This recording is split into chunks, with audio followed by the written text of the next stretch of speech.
Muhammad ini yang dikatakan sifat Allah. Jangan pernah berpikir banyak-banyak, ini sebenarnya simpel. Ruh ini adalah sifat Allah, ini yang bernama Muhammad. Orang-orang yang dikasihinya, maka orang-orang itu dibunuh. Yang menyaksikan adalah zat Allah. Makanya di khalwat Nur Muhammad la muridun, fokus di dua jari di bawah susu kiri, mutakallimun sampai 17 kali selesai. Jadi aku menyaksikanlah, oh aku ini ingin dikenal, aku bernyata berwujud kepada nurku, yaitu Nur Muhammad sallallahu alaihi wasallam. Buat apa ilmu kalau memang akan menjadi hijab? Jangan dulu, karena kebenaran mutlak hanyalah milik Allah Subhanahu wa taala.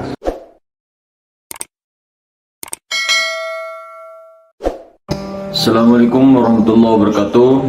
Saudara-saudaraku yang selalu dimuliakan Allah, dirahmati Allah Subhanahu wa taala dimanapun Anda berada. Konten kali ini kita akan membahas tentang lanjutan daripada peleburan keakuan sampai pelajaran ketujuh. Sekarang sampai menginjak ke pelajaran kedua. Maka hadirin melakukan Allah Subhanahu wa taala, pelajaran kedua ini adalah cara jitu untuk mematikan keakuan Adam itu, atau meleburkan praktek cara jitu untuk memadamkan rasa-rasa iblis. Jadi ada 7 iblis yang dimana titik-titik 7 ini tersebut itu adalah titik dimana iblis itu bisa bersarang. Titik 7 ini adalah terdapat daripada sifat ma'ani. Sifat ma'ani ini adalah kudrah, iradah, ilmu, hayat, sama, basar, kalam. Nah, sifat ma'ani ini mau dipulangkan kepada sifat ma'nawiyah. Sifat ma'nawiyah itu adalah sifat yang dinisbahkan kepada zat, yaitu zat Allah Subhanahu wa taala. Maka hadirin yang dimuliakan Allah Subhanahu wa taala, sebelum kita masuk ke dalam praktek, maka kita sama-sama mengetahui yang dimaksud sifat ma'ani, kemudian sifat ma'nawiyah ini adalah Allah dengan Muhammad. Jadi sifat ma'nawiyah ini dinisbatkan kepada Allah, zat Allah. Kemudian sifat ma'ani ini adalah Muhammad. Nah, maka Muhammad inilah yang dikatakan ruh. Muhammad ini yang dikatakan sifat Allah. Nah, sifat Allah di sini adalah ruhullah. Itulah yang bernama Muhammad. Nah, Muhammad batin atau Ahmad. Maka inilah yang dikatakan biasanya kita Nur Muhammad kepada sifat ma'ani. Maka hadirin yang Allah Subhanahu wa taala, di dalam pandangan ma'rifatullah, Allah dengan Muhammad itu esa. Allah itu zat, Muhammad itu sifat. Akan tetapi di dalam konteks ilmu syariat kelihatannya itu terbagi dua, seperti berbeda Allah dengan Muhammad. Akan tetapi sebenarnya sehakikatnya adalah tunggal, bagaikan zat dengan sifatnya. Maka yang dikatakan Muhammad di sini adalah ruh, sebenar-benarnya ruh. Namun ruh ini, ya, sifat ini, wujudnya Allah.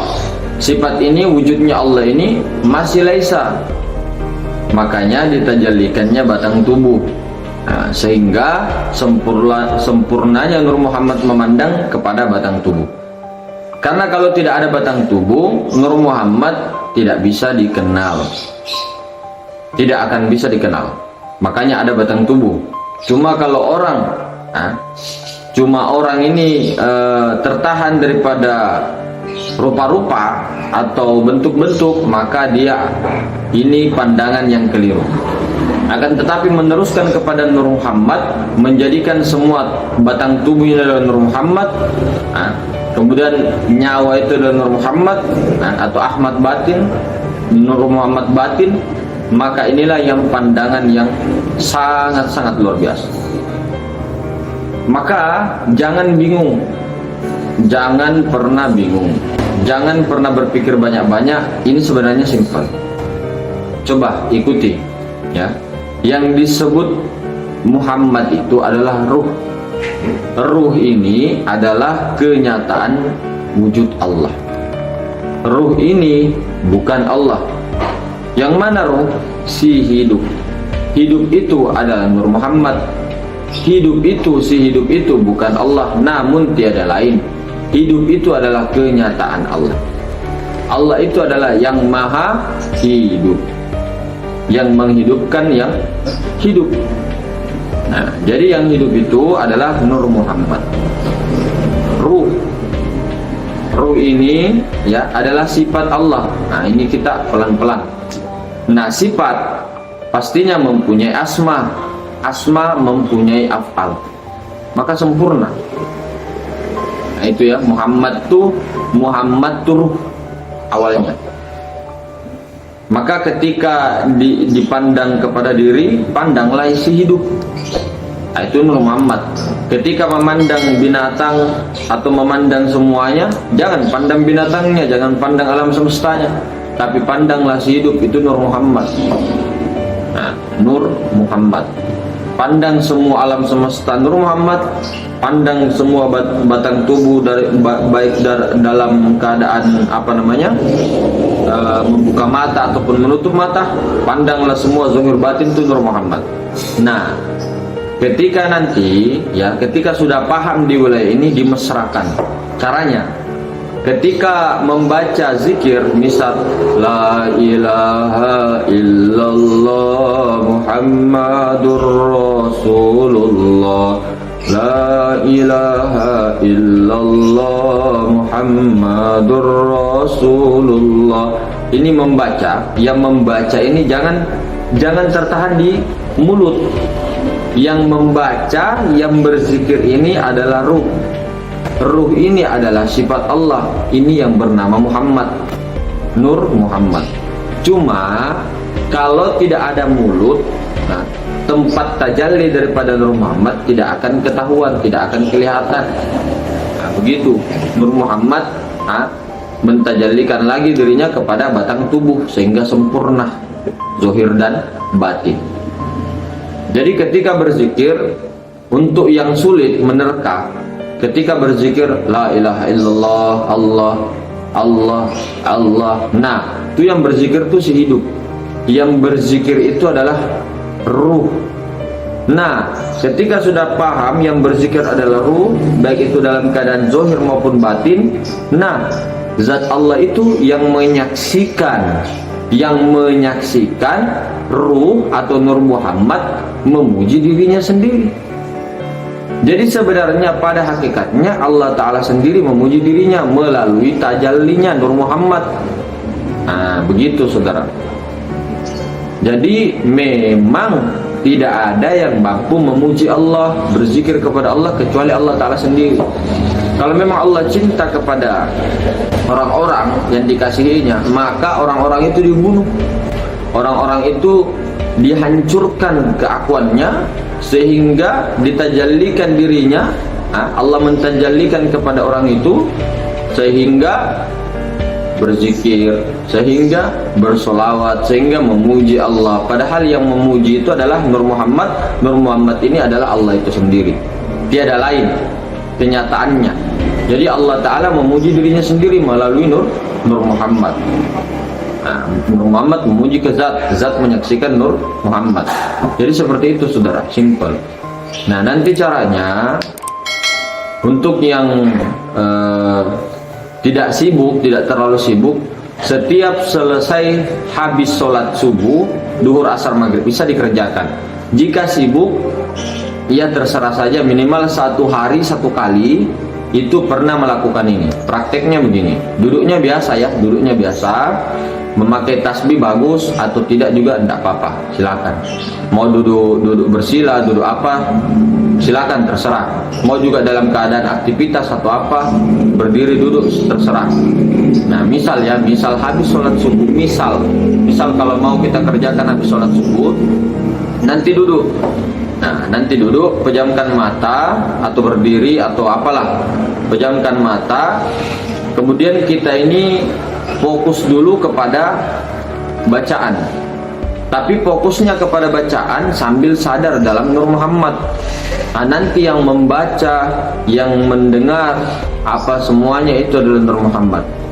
Yang menyaksikan adalah zat Allah. Makanya di khalwat Nur Muhammad kemarin, jadikan tubuh ini Muhammad, jadikan nyawa ini adalah Ahmad atau Rasul, kemudian yang menyaksikan adalah Allah. Jadi tidak ada lagi kita di situ, tidak ada lagi keakuan di situ, sehingga Muhammad Rasulullah, Nur Muhammad yang memuji dirinya sendiri, yaitu Allah Subhanahu wa Ta'ala. Nur Muhammad sifat memuji daripada zatnya sendiri. Jadi begitu caranya, begitu. Jadi pertama, la qadirun, la qadirun, la qadirun.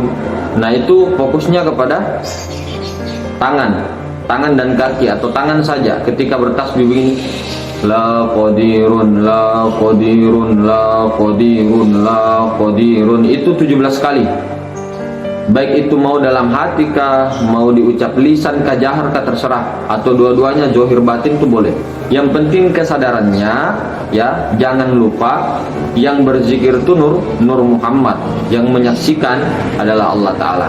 La qadirun, la qadirun, la qadirun. Kemudian langsung lanjut.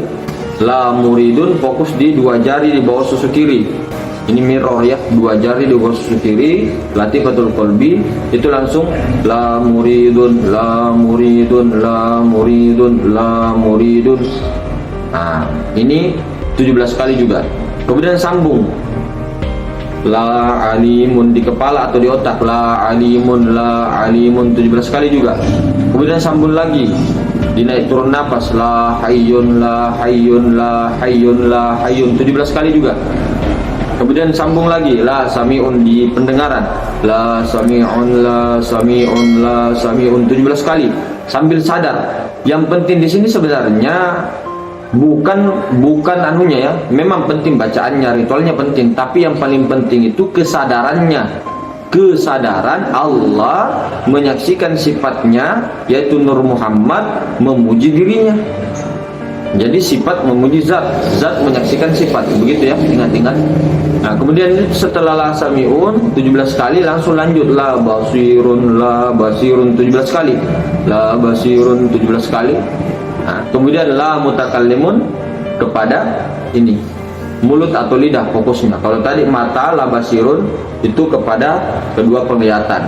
Kemudian la mutakallimun kepada mulut ataupun ini lidah 17 kali. La mutakallimun, la mutakallimun, la mutakallimun sampai 17 kali selesai, baru illallah, illallah, illallah, illallah, illallah, illallah, illallah, illallah, illallah. Nah, itu fokusnya menyatukan antara rohani dengan jasmani jadi satu. Menyatukan, ya, mengikat, fokusnya di situ 99 kali saudara, illallahnya. Nah, setelah sudah 99 kali, silakan buka mata dan selesaikan. Intinya di sini bagusnya dikerjakan setiap selesai habis sholat 5 waktu. Kalau tidak kuat, tidak ada ini, terserah minimal berapa kali. Kalau bagus-bagusnya, lebih bagusnya ini dilakukan banyak kali saudara, untuk melatih sehingga bisa memulangkan 7 sifat, memulangkan 7 sifat ma'ani kepada sifat ma'nawiyah yang dinisbatkan kepada zat. Nah, ma'nawiyah itu maha ruang, yang zat itu rahasianya ada pada kita. Nah, kelihatannya kita bahasa syariatnya ya, rahasianya ada pada insan, sir itulah aku inilah yang dicari, yang selama ini semua para ulama thariqah, para ahli sufi itu untuk masuk ke dalam dirinya untuk mencari sir aku. Bukan akunya kita, akunya zat Allah. Nah, baru di atasnya sudah tidak bisa lagi disebut diam. Begitu. Sampai aku, baru sampai di aku menyaksikanlah, oh aku ini ingin dikenal, aku bernyata berwujud kepada nurku, yaitu Nur Muhammad sallallahu alaihi wasallam. Jadi mungkin begitu saudara, pertemuan singkat ini itu boleh diamalkan. Qabil tuna, silahkan praktek-praktek. Maka mungkin konten-konten ini kita ini tidak terlalu banyak lagi membahas yang ini, karena memang sebenarnya kalau dipahami diulang-ulang, konten-konten itu saya rasa sudah sangat terang dan jelas. Jadi tinggal prakteknya lagi, bagaimana kita mau praktek apa tidak. Begitu saja lagi. Jadi la ikraha fiddin, tidak ada paksaan di dalam agama. Maksudnya di sini tidak ada paksaan di dalam mengamalkan ini semua. Tidak ada. Kalau tidak mau ambil, tidak ini, tidak apa-apa, tidak perlu. Kemudian kita marilah terus, ayo, mari kita kebersamaan, kebersatuan. Itu sering. Jangan kita selalu keluar diri atau berpikir. Kalau kita berpikir itu sudah di luar diri. Berpikir itu sudah di luar diri. Masuklah ke dalam. Masuk ke dalam terus, meniti ke dalam terus, meniti ke dalam terus. Karena kalau kita keluar terus, dipikir itu pasti keluar. Nah, nanti kita hanya di kepahaman saja. Tidak ada praktek, susah. Kita selalu ke orang, selalu ke orang, selalu ke makhluk, selalu ke makhluk. Ngomongnya memang Allah, Allah, Allah, tapi ke makhluk. Karena selalu keluar, tidak ke dalam, tidak mengoreksi diri kita. Saudaraku, buat apa ilmu-ilmu paling tinggi? Buat apa ilmu kalau memang akan menjadi hijab? Buat apa keilmuan yang sakti sehingga bisa melihat rohaninya orang, bisa melihat kolbunya orang, bisa melihat aibnya orang? Buat apa? Tidak perlu, saudara. Mungkin bagi para umur-umur yang sudah matang, sudah tua, itu mungkin sudah, buat apa ilmu-ilmu seperti itu? Ilmu itu bagaimana kita ini bisa kembali selamat ke dalam rahmatnya Allah, itu saja. Itu bonus semua itu. Kalau ada ilmu-ilmu yang bisa melihat aibnya orang, bisa ini kan, enggak perlu. Itu dengan sendirinya orang tanpa guru, tanpa apa, itu dengan meditasi saja terus setiap hari, atau dengan berzikir saja tanpa guru, tanpa apa, itu sudah dapat begitu-begituan, pengalaman begituan. Karena kolbunya itu yang dihantam terus, atau dia kesadarannya terus dilatih, olah rasanya, olah pikirnya, kemudian olah napas ditambah, itu nanti akan bersih terus. Tapi itu hanya terputar di situ. Kita tidak mau mengikuti koridor orang-orang yang telah disebutkan oleh Rasulullah, oleh Allah. Nah, itu kalau umatnya Nabi Muhammad. Kita tidak keluar lah. Kita ke dalam aja, ke dalam diri deh. Jangan menyalahkan satupun orang di muka bumi, meskipun menurut kita itu salah. Jangan dulu, karena kebenaran mutlak hanyalah milik Allah Subhanahu wa taala. Ayo, mari kita bergandengan tangan. Apa susahnya? Itu bukti berarti kalau kita masih kesana kesini, kesana kemari, menyelisih pendapatnya orang dan sebagainya, berarti kita ini belum berdamai dengan diri kita, belum berkesadaran total. Itu saja. Jadi kita selalu mau keluar, oh si Anu, si A, si B, si C, padahal kita selalu bahas ketunggalan. Ketunggalan, apa sih ketunggalan itu? Di mana cerita itu semua ketunggalan itu? Nah, begitu, saudara. Ya, lebih dan kurangnya seperti itu. Silakan qabil tunah diamalkan. Wabillahi taufiq wal hidayah. Subhanakallahumma wa bihamdik asyhadu an la ilaha illa anta astaghfiruka wa atubu ilaik. Assalamualaikum warahmatullahi wabarakatuh.